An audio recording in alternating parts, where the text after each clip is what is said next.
നമസ്കാരം, 140 ന്യൂസിലേക്ക് സ്വാഗതം. ഇറാൻ US യുദ്ധപ്രതിസന്ധി പരിഹരിക്കാൻ മധ്യസ്ഥത വഹിച്ചതിന് പ്രതിഫലമായി അമേരിക്കയോട് ഭീമമായ സാമ്പത്തിക സഹായം ആവശ്യപ്പെട്ട് പാകിസ്ഥാൻ. രൂക്ഷമായ സാമ്പത്തിക പ്രതിസന്ധി നേരിടുന്ന രാജ്യം വിദേശ നാണ്യ ശേഖരം പിടിച്ചു നിർത്താനായി $1000 കോടി ഏകദേശം 9,650 കോടി രൂപ സഹായമാണ് ട്രംപ് ഭരണകൂടത്തോട് അഭ്യർത്ഥിച്ചിരിക്കുന്നത്. കഴിഞ്ഞ ദിവസം US-ലെത്തിയ പാക് ധനമന്ത്രി Muhammad Aurangzeb US treasury secretary Scott ബെസന്റൻസുമായി നടത്തിയ കൂടിക്കാഴ്ചയിലാണ് ഈ ആവശ്യം മുന്നോട്ട് വെച്ചത്. പശ്ചിമേഷ്യൻ വിഷയത്തിൽ തങ്ങൾ നടത്തിയ ഇടപെടലിന് പാകിസ്ഥാൻ പ്രത്യുപകാരം ആവശ്യപ്പെടുമെന്ന് നേരത്തെ തന്നെ അഭ്യൂഹങ്ങളുണ്ടായിരുന്നു. കടുത്ത സാമ്പത്തിക ബാധ്യതയിലായ പാകിസ്ഥാനിൽ ക്രൂഡ് ഓയിൽ വില കുതിച്ചുയർന്നതോടെ വിദേശ നാണ്യ ശേഖരത്തിൽ വലിയ ഇടിവുണ്ടായിട്ടുണ്ട്.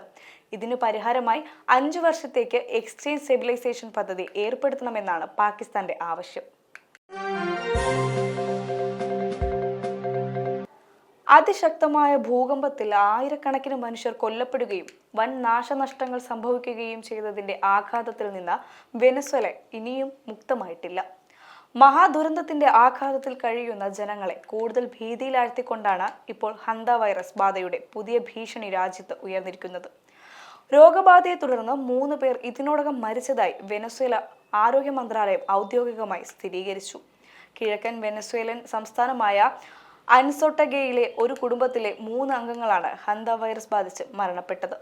ഇതിനു പുറമെ തെക്കു പടിഞ്ഞാറൻ സംസ്ഥാനമായ ബാരിനാസിൽ 2 സ്വകാര്യ ആശുപത്രികളിലെ ആരോഗ്യ പ്രവർത്തകർ മരിച്ച സംഭവത്തിലും ഹന്ത വൈറസ് ബാധ സംശയിക്കുന്നുണ്ട്. ഇക്കാര്യത്തിൽ അന്വേഷണം പുരോഗമിക്കുകയാണ്. ഭൂകമ്പത്തിന് ശേഷം രാജ്യം നേരിടുന്ന ഗുരുതരമായ ആരോഗ്യ ശുചിത്വ വെല്ലുവിളിക്കിടയിലാണ് വൈറസിന്റെ സാന്നിധ്യം വെല്ലുവിളിയാകുന്നത്.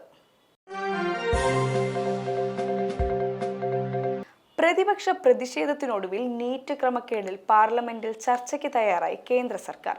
എപ്പോൾ വേണമെങ്കിലും ചർച്ച നടത്താൻ സന്നദ്ധമാണ് ലോക്സഭാ സ്പീക്കർ ഓം ബിർളയും പാർലമെന്ററി കാര്യമന്ത്രി കിരൺ റിജിജുവും വ്യക്തമാക്കി. പാർലമെന്റിനകത്തും പുറത്തും ശക്തമാകുന്ന പ്രതിഷേധങ്ങൾക്കൊടുവിലാണ് കേന്ദ്രം ചർച്ചയ്ക്ക് സന്നദ്ധത അറിയിച്ചത്. എന്നാൽ വിദ്യാഭ്യാസ മന്ത്രി ധർമ്മേന്ദ്ര പ്രധാൻ രാജിവെക്കും വരെ പ്രതിഷേധം തുടരുമെന്ന് കോൺഗ്രസും പ്രതിഷേധക്കാരും നിലപാട് കടുപ്പിച്ചു. മന്ത്രിസ്ഥാനത്തേക്ക് ധർമ്മേന്ദ്ര പ്രധാൻ തുടരുന്ന സാഹചര്യത്തിൽ ചർച്ചയ്ക്ക് പ്രസക്തിയില്ലെന്ന നിലപാടിലാണ് പ്രതിപക്ഷം. CJP കേന്ദ്ര സർക്കാർ ചർച്ചയ്ക്ക് സാധ്യത മങ്ങുന്നു. ആരുടെയും ഓഫീസിലോ വീട്ടിലോ ചർച്ചയ്ക്ക് പോകില്ലെന്ന് CJP വക്താക്കൾ അറിയിച്ചു. കഴിഞ്ഞ തവണ ചർച്ചയ്ക്ക് പോയപ്പോൾ പോലീസ് സമരക്കാരെ ആക്രമിച്ചു. അത് ആവർത്തിക്കാൻ അനുവദിക്കില്ല. ചർച്ചയ്ക്ക് സാധ്യത ഇല്ലെന്നും സൗരവ് ദാസ് വ്യക്തമാക്കി. ചർച്ചയ്ക്കായി കോൺസ്റ്റിറ്റ്യൂഷൻ ക്ലബ്ബ് വേദി നിർദ്ദേശിച്ചു. എന്നാൽ കേന്ദ്രം തയ്യാറല്ല. നിഷ്പക്ഷമായ വേദിയിൽ മാത്രമേ ചർച്ച നടത്തുമെന്നും അദ്ദേഹം പറഞ്ഞു. കായംകുളം നഗരസഭയിൽ LDF UDF കൗൺസിലർമാർ തമ്മിൽ കയ്യാങ്കളി. നഗരസഭയുടെ 2ാം വാർഡിൽ പ്രവർത്തിച്ചിരുന്ന അംഗൻവാടി മറ്റൊരു വാർഡിലേക്ക് മാറ്റുന്നതുമായി ബന്ധപ്പെട്ട ചർച്ചയാണ് ഇരു കൂട്ടരും തമ്മിലുള്ള കയ്യാങ്കളിയിലേക്ക് നീങ്ങിയത്. LDF കൗൺസിലർമാർ നഗരസഭാ ചെയർമാൻ ശരത് ലാൽ ബെല്ലാരിയെ തള്ളി താഴെയിട്ടെന്ന് UDF ആരോപിച്ചു. പരിക്കേറ്റെന്ന പരാതിയുമായി 4 UDF കൗൺസിലർമാർ താലൂക്ക് ആശുപത്രിയിൽ ചികിത്സ തേടി. എന്നാൽ UDF കൗൺസിലർമാർ തന്നെയാണ് ചെയർമാനെ തള്ളിയിട്ടതെന്ന് LDF കൗൺസിലർമാർ ആരോപിച്ചു.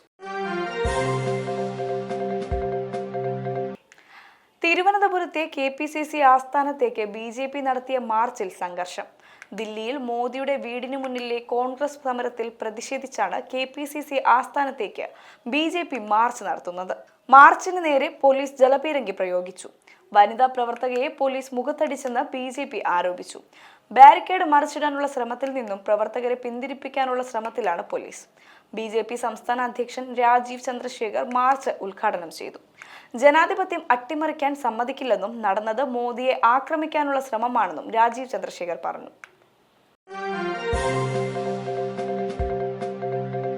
സ്കൂൾ വിദ്യാർത്ഥികളെ കൊണ്ടുപോവുകയായിരുന്ന ഓട്ടോറിക്ഷ നിയന്ത്രണം വിട്ടുമറിഞ്ഞ് 7 വിദ്യാർത്ഥികൾക്കും ഡ്രൈവർക്കും പരിക്കേറ്റു.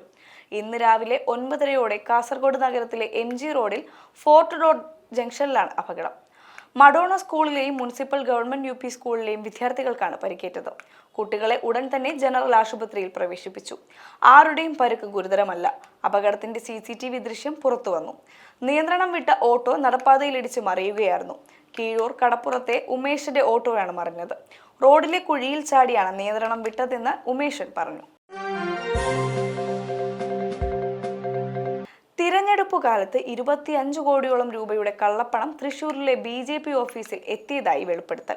തമിഴ്നാട് രജിസ്ട്രേഷൻ വാഹനത്തിൽ 17 ചാക്കുകളിലായാണ് പണം കൊണ്ടുവന്നതെന്നും BJP മുൻ ഓഫീസ് സെക്രട്ടറി അക്ഷയ് മാധ്യമങ്ങളോട് പറഞ്ഞു. BJP ജില്ലാ കമ്മിറ്റി ഓഫീസിന്റെ 2ാം നിലയിലും ഗാന്ധിനഗറിലെ വീട്ടിലുമായാണ് ഈ പണം സൂക്ഷിച്ചിരുന്നത് എന്നും അക്ഷയ് പറഞ്ഞു. നേരത്തെ ലക്ഷങ്ങളുടെ ഫണ്ട് വെട്ടിപ്പ് BJPയിൽ നടന്നുവെന്ന് ആരോപണം ഉയർന്നിരുന്നു. ഇതിനു പിന്നാലെയാണ് ഇപ്പോൾ തൃശൂരിൽ BJPയെക്കുറിച്ചും വെളിപ്പെടുത്തലുണ്ടായത്. തിരഞ്ഞെടുപ്പ് ഫലം വരുന്നതിന് 2 ദിവസം മുൻപാണ് BJP ജില്ലാ ഓഫീസിലേക്ക് പണം എത്തിയതെന്ന് അക്ഷയ് പറയുന്നു. തിരഞ്ഞെടുപ്പിനായി എത്തിയ ഫണ്ടിന് പുറമെയായിരുന്നു ഇത്.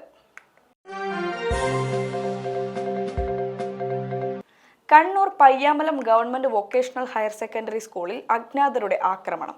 സ്കൂൾ പരിസരത്ത് പാർക്ക് ചെയ്തിരുന്ന സ്കൂൾ ബസ് അടിച്ചു തകർത്തു. സ്കൂളിലെ ജനാലയുടെ ചില്ലുകളും തകർത്തിട്ടുണ്ട്. ഇന്നലെ രാത്രിയിലായിരുന്നു സ്കൂളിന് നേരെ ആക്രമണമുണ്ടായത്.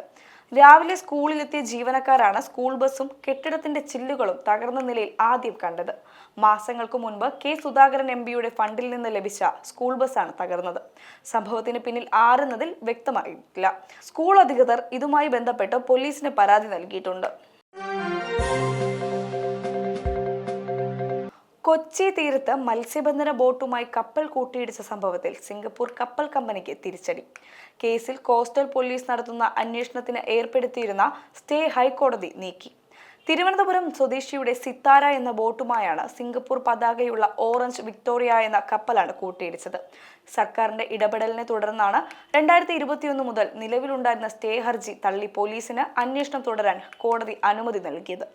തീരത്തു നിന്ന് 35 നോട്ടിക്കൽ മൈൽ അകലെ വച്ചുണ്ടായ അപകടമായതിനാൽ കോസ്റ്റൽ പോലീസിന് അന്വേഷണാധികാര പരിധിയില്ലെന്ന കപ്പൽ കമ്പനിയുടെ വാദം കോടതി തള്ളി.